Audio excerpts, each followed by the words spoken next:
मीनार की चोटी से सड़क पर एक सीध में खड़े दो कार, मतलब सड़क के एक ही तरफ दो कार खड़े हैं, ठीक है, का अवनमन कोण समझ में आ रहा है? क्षैतिज के नीचे का कोण अवनमन कोण कहलाता है। अवनमन कोण क्रमशः 60 डिग्री और 30 डिग्री है। दोनों कारों के बीच की दूरी ज्ञात कीजिए। कैसे इसका फिगर बनेगा? देखिए, एक सड़क है, एक मीनार है आपका, ठीक है। अब एक सड़क मीनार के एक सीध में जाती है, ठीक है। अब दो कार खड़े हैं एक ही तरफ में, एक कार यहां खड़ा है और एक कार यहां खड़ा है आपका। कोई दिक्कत है जी? नहीं। और जहां तक रही बात अवनमन कोण की, तो अवनमन कोण क्या होता है? क्षैतिज अक्ष के नीचे का कोण, ठीक है, मतलब ये कोण और ये कोण। तो क्या क्या दिया हुआ है? कितना?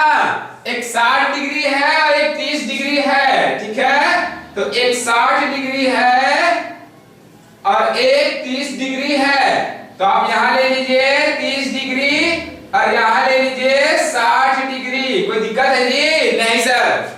इसलिए कि दूरी जितना बढ़ेगा कोण का मान घटेगा, और जो दूरी जितना घटेगा मीनार की तरफ जाएगा तो कोण का मान उतना बढ़ेगा। जैसा कि देखिए यहाँ पर क्या जाते हो जाएगा 90 डिग्री आपको, और इसके सामने का भुजा क्या हो जाएगा जी? कर्ण, ठीक है। अब ये थीटा है तो थीटा के सामने की भुजा क्या हो जाएगा? लंब।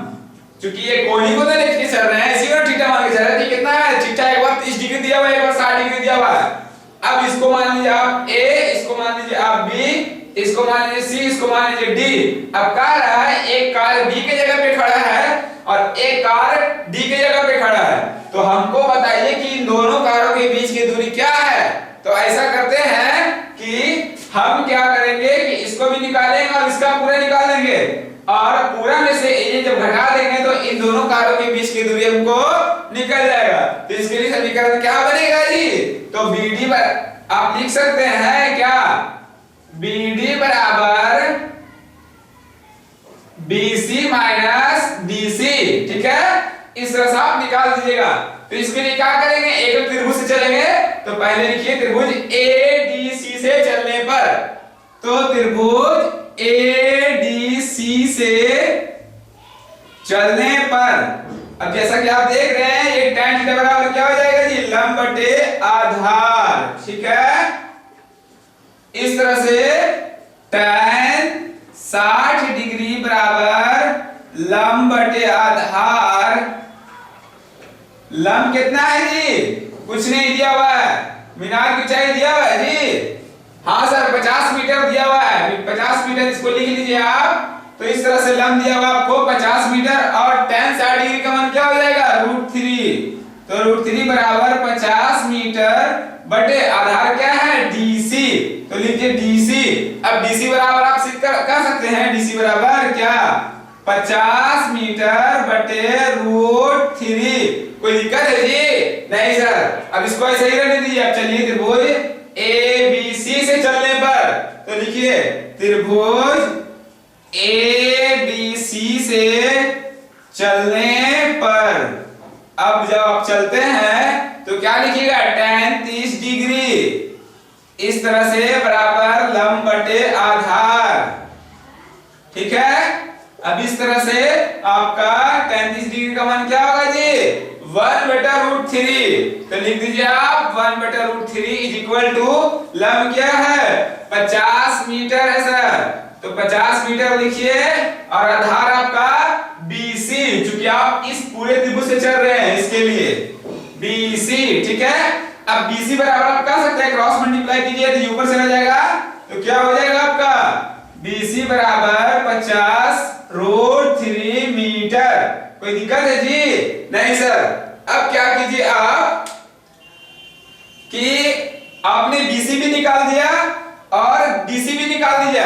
अब समीकरण इसको A मान लीजिए, और समीकरण A में लिखिए कि BC और DC का मान रखने पर, तो समीकरण A में BC और DC का मान रखने पर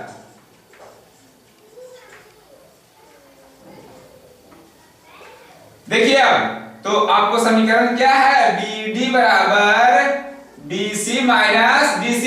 क्यों? चूंकि आपको कार की ना दूरी निकालना है, थोड़ी ना आपको पूरा दूरी निकालना है, ठीक है। तो आप क्या कीजिएगा, डी BD बराबर लिखिए, BC कितना आपने निकाला 50√3, ठीक है, माइनस DC आपने कितना निकाला, DC 50 माइनस 50/√3, और मीटर है तो मीटर डालते जाइएगा, छोड़िएगा नहीं इसको, ठीक है, ये तो गड़बड़ा जाएगा फिर। अब क्या कीजिए, इसका एलसीएम लीजिए, तो नीचे क्या हो जाएगा √3, कोई दिक्कत है? नहीं सर। अब √3 है तो 50√3 इंटू √3, इसके नीचे कुछ नहीं है, 1 इसके लिए 50√3 जो ऊपर का है ऊपर हो जाएगा, और जो नीचे का वो भी मल्टीप्लाई हो जाएगा। अब √3 से √3 एक बार मिला गया तो 50 इंटू 1 तो कितना हो जाएगा जी, -50। अब आगे देखिए, BD बराबर आप लिख सकते हैं क्या, 50 और √3 का स्क्वायर से रूट कटेगा तो 3, तो इस तरह से इंटू 3। अब जिनको नहीं समझ में आता वो ऐसे समझिए, एक बार देखिए, √3 है और √3 है इज इक्वल टू √9 हो जाएगा, क्योंकि 3 के 9 और रूट रह जाएगा, और 9 क्या होता है, 3 का वर्ग होता है, वर्ग से रूट कटेगा तो कितना आ जाएगा जी, 3 ही ना आएगा, कोई दिक्कत नहीं ना है। तो ये सब नॉर्मल चीज बार बार नहीं बताएंगे, इसको आप लोग एक बार में समझ लीजिए, बार बार बताते रहेंगे की चीज। चलिए इसको मिटा रहे हैं। अब क्या है, आगे चलिए, -50, ठीक है, मीटर है तो मीटर लेते चलिएगा जी, छोड़िएगा नहीं, ठीक है। अब माइनस इस तरह से बटे क्या है, √3। अब 50 दिया कितना होगा, 150, तो लिखिए 150 माइनस 50 मीटर है तो मीटर बटे √3। अब 150 में से 50 जाएगा तो कितना बचेगा, 100, ठीक है। तो आप इसको लिखिए यहाँ पे, BD बराबर 100 मीटर बटे √3, ठीक है। अब इसको जब आप मल्टीप्लाई कीजिएगा, आप देखिए क्या कीजिए कि 100 लिखिए मीटर, √3 का मान कितना था, 1.732, 1.732। इसको आप हटाइएगा तो क्या आएगा, पॉइंट हटाने पर ऊपर 1 आएगा, और जितना अंक है उतना 0 1 2 3। अब इसको आप मल्टीप्लाई कर दीजिएगा और इस तरह से जब डिवाइड दीजिएगा तो आपको फाइनल आंसर क्या आ जाएगा जी, BD बराबर 57.7 मीटर। इस तरह से आपका फाइनल आंसर आ गया, आप कैलकुलेट करके देख सकते हैं। इस तरह से आपने सवाल नंबर 16 का दूसरा बना दिया। अब हम चलते हैं सवाल नंबर 17 पे। तो आई होप कि आपको सारी चीजें समझ में आ रही होगी और क्लियर भी होगा। जल्दी से इसको नोट कीजिए और चलते हैं हम नेक्स्ट सवाल पे, ठीक है। चलिए